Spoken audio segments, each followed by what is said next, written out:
Rabbi इश्रह ली सदरी वयस्सिर ली अमरी वहलुल उक़दतम मिन लिसानी यफ़क़हू क़ौली।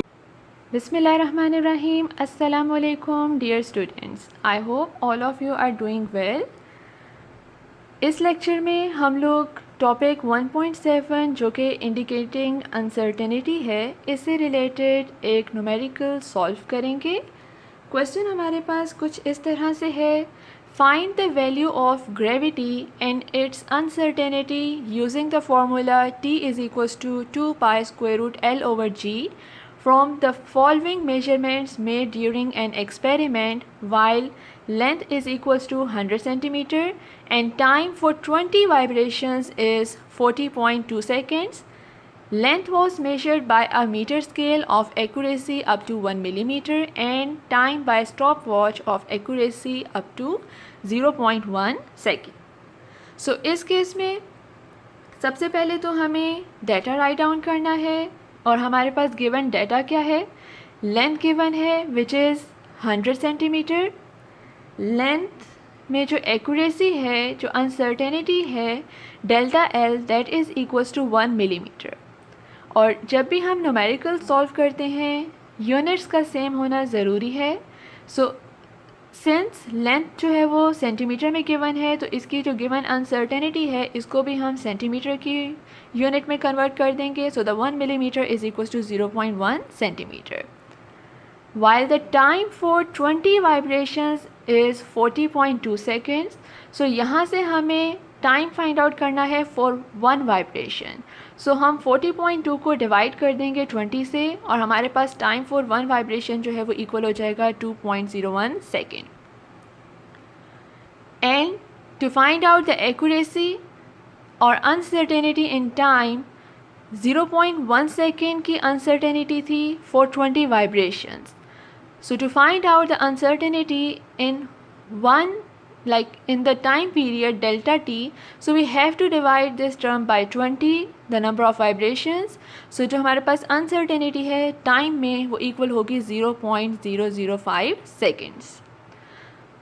अब हम लोग ग्रेविटी के लिए ये गिवन टाइम पीरियड का फॉर्मूला यूज़ करेंगे जो कि t is equal to 2 pi square root L over G है। हमें ग्रेविटी फाइंड आउट करनी है। सो फर्स्ट स्टेप में हम इक्वेशन की दोनों साइड्स पे स्क्वायर ले लेंगे ताकि हम इस स्क्वायर रूट को कैंसिल आउट कर सकें। So T square will be equals to 4 pi square L over G। और सिंस हमें ग्रेविटी फाइंड आउट करनी है, सो हम ग्रेविटी और टाइम के स्क्वायर को क्रॉस मल्टीप्लाई कर देंगे। सो हमारे फार्मूला जो है उसकी फॉर्म कुछ इस तरह से हो जाएगी, that gravity is equals to 4 pi square L over T square. और अब हम इसमें लेंथ और टाइम की वैल्यूज़ को सब्सटीट्यूट करते हुए ग्रेविटी की वैल्यू को फाइंड आउट कर लेंगे। और क्योंकि यहाँ पे लेंथ हमने सेंटीमीटर में यूज़ की है, तो जो हमारे पास ग्रेविटी आएगी वो सेंटीमीटर्स पर सेकेंड स्क्वायर के यूनिट में आएगी।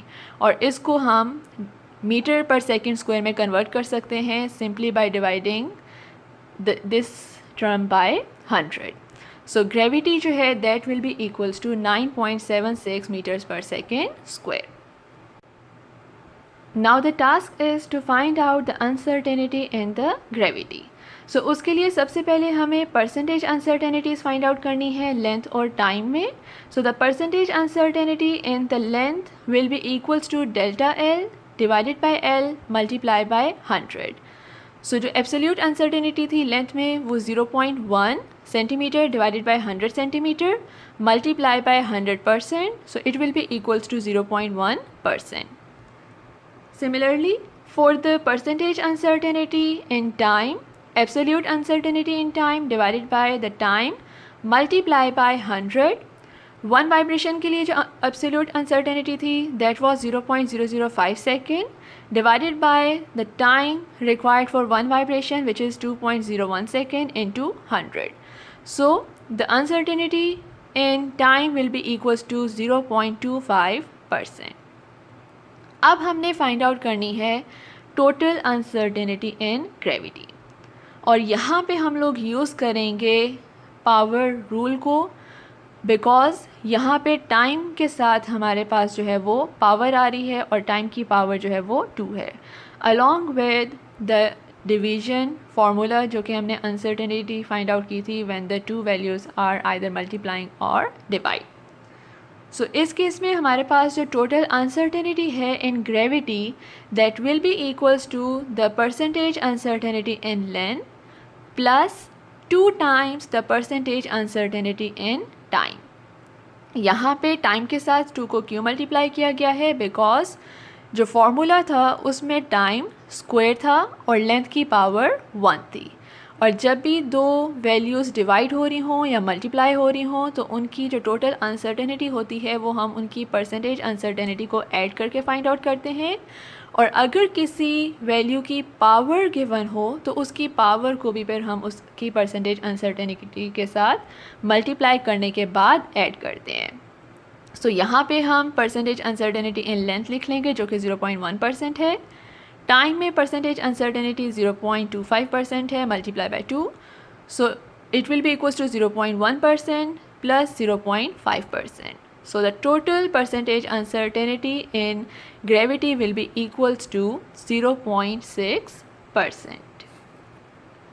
Now we have to find out the absolute uncertainty in gravity, और absolute uncertainty को हम कैसे find out करेंगे, जो percentage uncertainty थी उसको हम divide करेंगे 100 से और multiply कर देंगे जो भी हमने gravity की value को find out किया था, जो कि इस केस में हमारे पास 9.76 मीटर्स पर सेकेंड स्क्वायर है। सो जो हमारे पास एब्सोल्यूट अनसर्टेनिटी है ग्रेविटी में that will be equals to plus minus 0.06 metres per second square. So the value of gravity will be equals to 9.76 plus minus 0.06 metres per second square.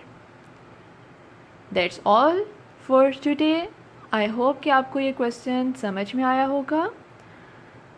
Still अगर आपको कोई भी question है आप comment section में पूछ सकते हैं। See you in the next video with a new topic. Till then take care and अल्लाह हाफिज़।